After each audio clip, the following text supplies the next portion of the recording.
Okay.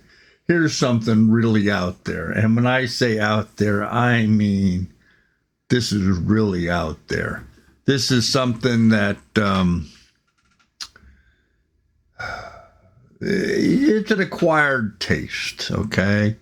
It's an acquired taste. So you're either going to love or hate this. It has special meaning to me in a couple ways. One, when I was in junior high school and high school, I was in a rock and roll band, and we did a little bit of Frank Zappa's music.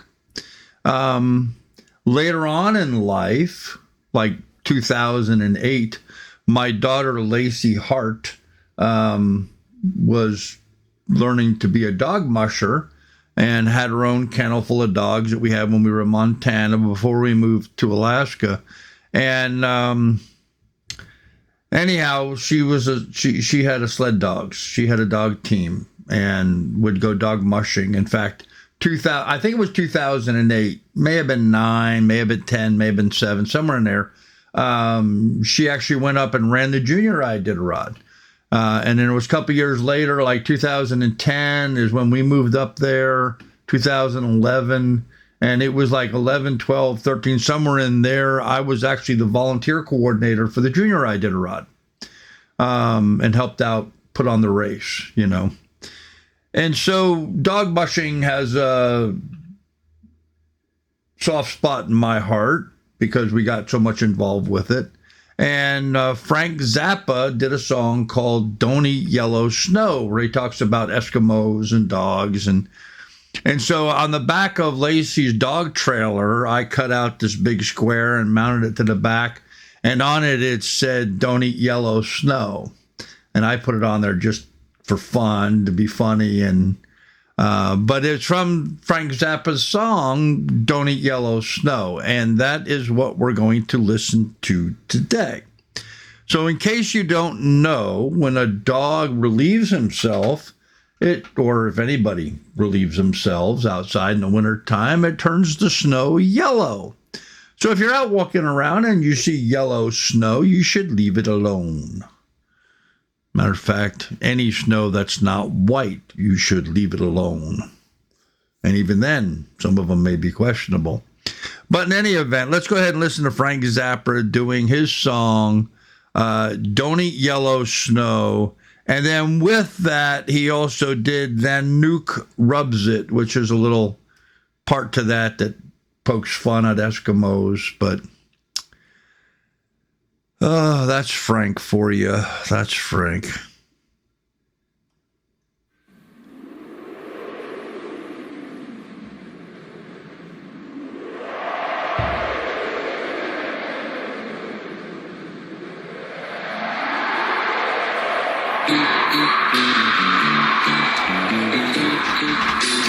See those sled dogs? Those are dogs putting out on the gang line, connected up to a sled, and that's how the Eskimos get around. And to this day, a lot of them still do that. Dog mushing is live and well up in Alaska.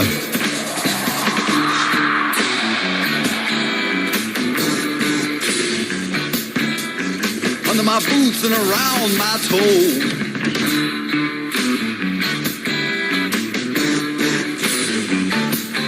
Frost that bit the ground below. Was 100 degrees below 0.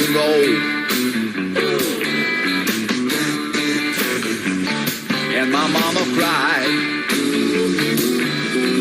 And my mama cried.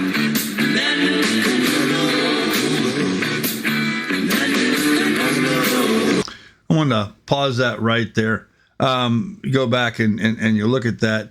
Those bones sticking up out of the snow are whale bones, and they use those to guide and mark the trails.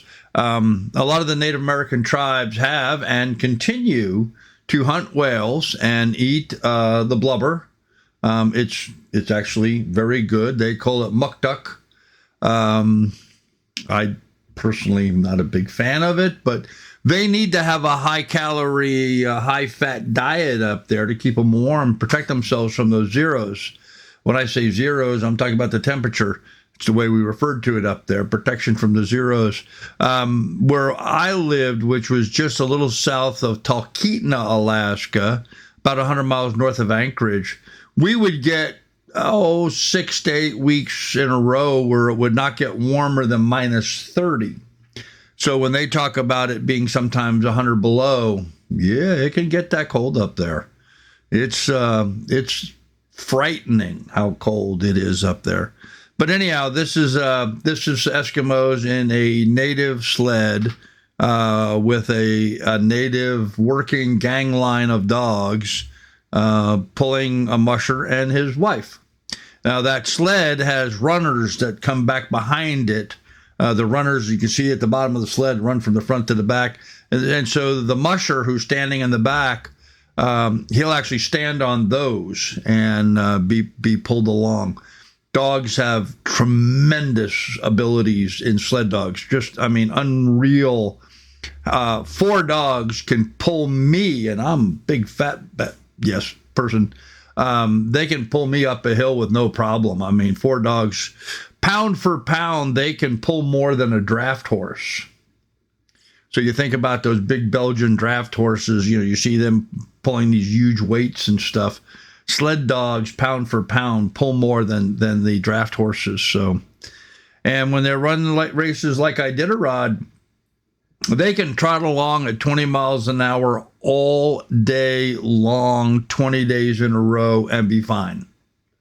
It's just their nature. Tremendous athletes, tremendous. So, all right, let's go ahead.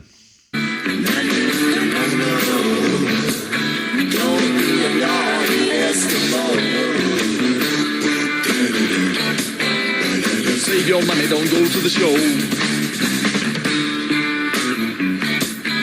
Well, I turned around and I said, oh, oh. Well, I turned around and I said, oh, oh. Well, I turned around and I said, oh, oh. And the northern lights commenced to glow. And she said, with a tear in her eye, watch out where the huskies go, and don't you eat that yellow snow. Watch out where the huskies go, and don't you eat that yellow snow.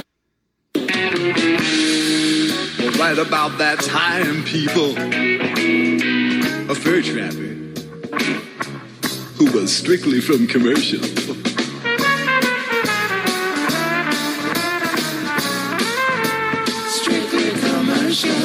had the unmitigated audacity to jump up from behind my igloo.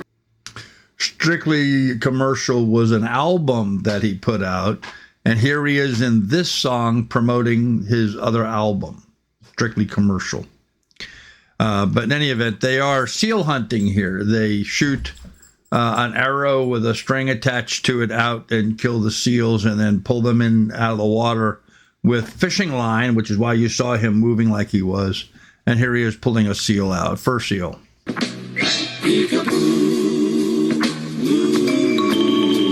he started in the whipping on my favorite baby seal with a lead-filled snowshoe.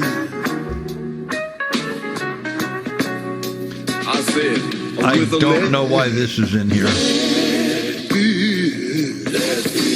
A lead-filled snowshoe. He said, peekaboo, peekaboo, with a lead. With a lead-filled snowshoe. He said, peekaboo.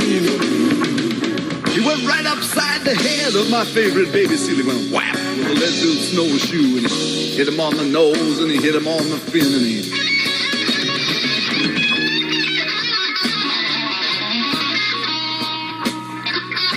That got me just about as evil as an Eskimo boy can be. So I bent down and I reached down and I scooped down and I gathered up a generous mitten full of the deadly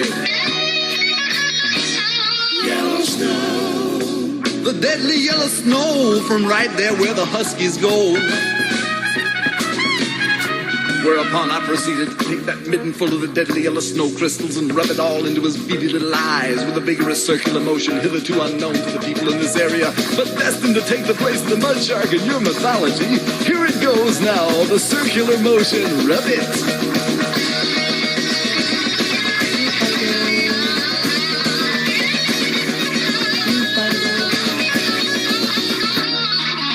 Then in a fit of anger, I pounced. And I pounced again. Great googly moogly. I jumped up and down the chest of her. I injured the fur trap. Well, he was very upset, as you can understand. And rightly so, because the deadly yellow snow crystals had deprived him of his sight. And he stood up, and he looked around, and he said, I can't see. I can't see. Oh, woe is me.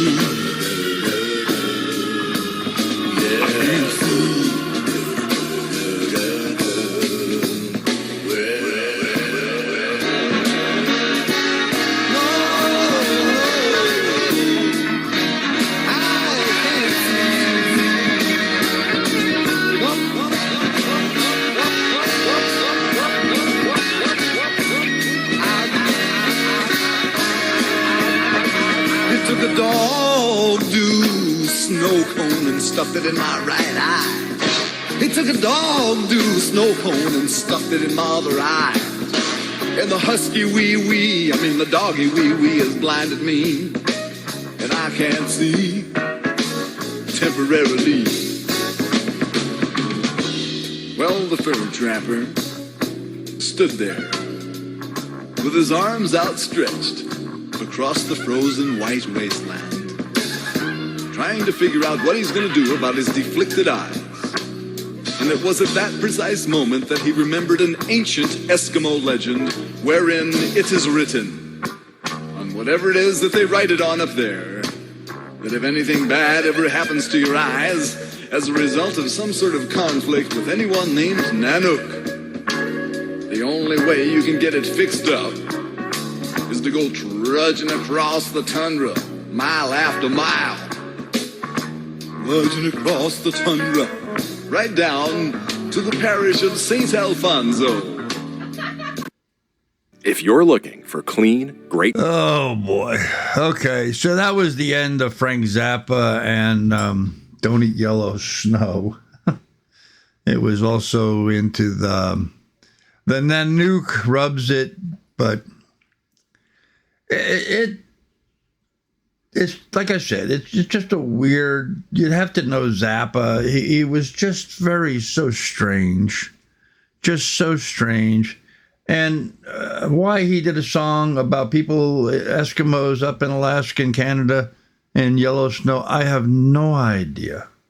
But there it is, folks. Frank Zappa, who was, iconic. I mean, he was hitting his top when I was in junior high school and high school, back in, what would that be, mid-70s, early mid-70s. And here he is, Frank Zappa, talking about Don't Eat Yellow Snow. Who would have thunk it? But it is out there, and it is sort of weird, and it sort of makes you appreciate better music. Sorry, Frank. But it does. And I mentioned this on another video I was doing. Unfortunately, that video did not get passed by copyright, and this one, in fact, may not either. But to tell you a little story, my first wife, Johanna's cousin, is a music producer out in Hollywood in California. He has a really nice house on the corner of Coldwater Canyon and Mulholland Drive. And his two neighbors were, in fact, Frank Zappa and Marlon Brando. And, and they lived in this little cul-de-sac, with, 4 or 5 other houses there.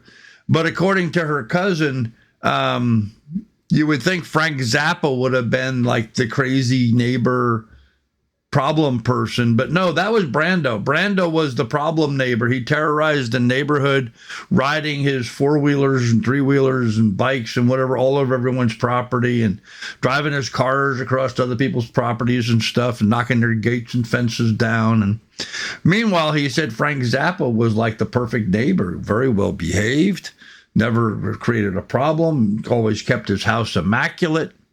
A little out there, a little weird. You know, Frank Zappa named his two children. His son is named Dweezil, and his daughter is named Moon Unit.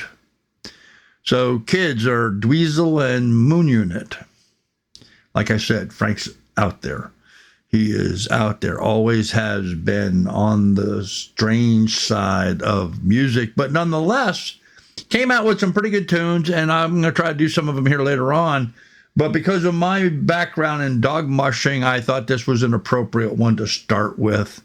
I can assure you it just gets better from here, friends. It gets better from here. So get in the comments section. Let me know what your thoughts are about Don't Eat Yellow Snow. And while you're at it, give me a thumbs up, like, and subscribe. Ring, ding, ding the bell. Thanks, friends.